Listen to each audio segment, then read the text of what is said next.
Today is Friday, April 21, 2023. I'm Pastor Michael, and this is Wilderness Wanderings.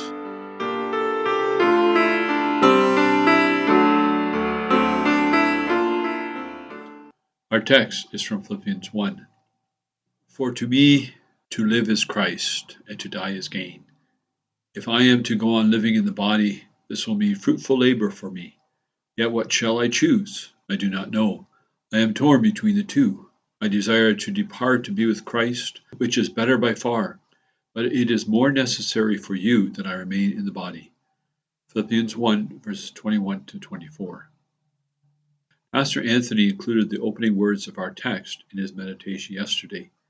These verses in Philippians are worth extended reflection for the Christian living in North America today.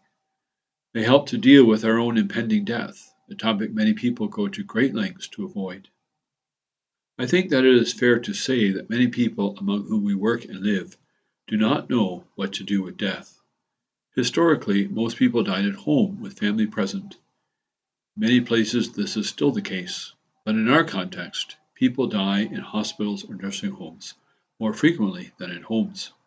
Many die alone, and their bodies are quickly moved to the morgue, where the embalmer's art rapidly restores the body to a lifelike appearance. Death is the worst possible event for those who believe that they have an inalienable right to life, liberty, and the pursuit of happiness. Our way of coping with it is to deny its existence. 30 years ago, when someone died, it was expected that a funeral service would be held within 3 or 4 days. People had some notion of what they should do when their loved one died. Today, families will come to me and frequently say, "What are we supposed to do?" There are no cultural norms for responding to death. This is part of the avoidance of it. Consider the effort people put into staying young and fit in the industries that promote the notion that getting old should be avoided at all costs. Into this vacuum, Christians enter with a different story. Paul is writing from his prison in Rome. It is possible that he will be executed shortly. So both Paul and the Philippians are confronted with the specter of his imminent death.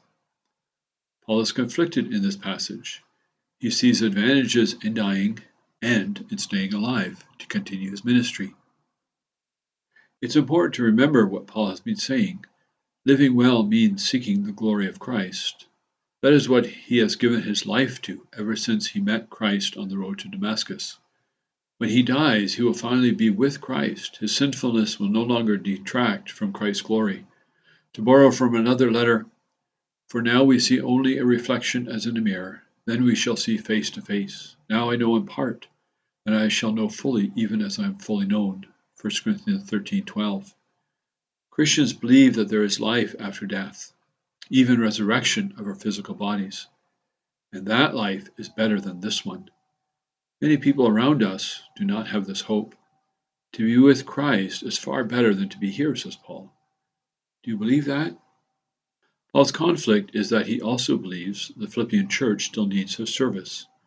I desire to depart to be with Christ, which is better by far, but it is more necessary for you that I remain in the body. He is willing to stay.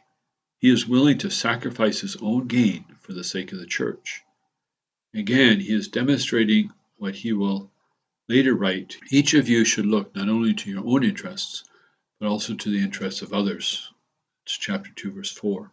Paul genuinely considers his choice to live rather than to die to be the more difficult and sacrificial choice. Let me put it plainly. Physical life or death are not of ultimate importance to Paul. Living means carrying out his calling to preach Christ, and dying means both the gain of conformity with Christ's death and fellowship with Christ. He hopes for the outcome that will most clearly advance the gospel of Christ. This can only strike us as strange if we have allowed the comforts of our physical present existence to have higher priority than Christ. Paul is astonishingly indifferent toward his own death. He invites us to take the same attitude. This is not, of course, to say that mourning is out of place for the Christian when loved ones go to be with the Lord. The fact that they are with the Lord does not take away from our experience of loss. Tears are proper for believers. Jesus himself wept. We can face our own death with assurance. but not with indifference to those who will miss us. As you journey on, go with the blessing of God. May the peace of the Lord Christ go with you, wherever he may send you. May he guide you through the wilderness, protect you through the storm. May he bring you home rejoicing at the wonders he has shown you. May he bring you home rejoicing once again into our doors.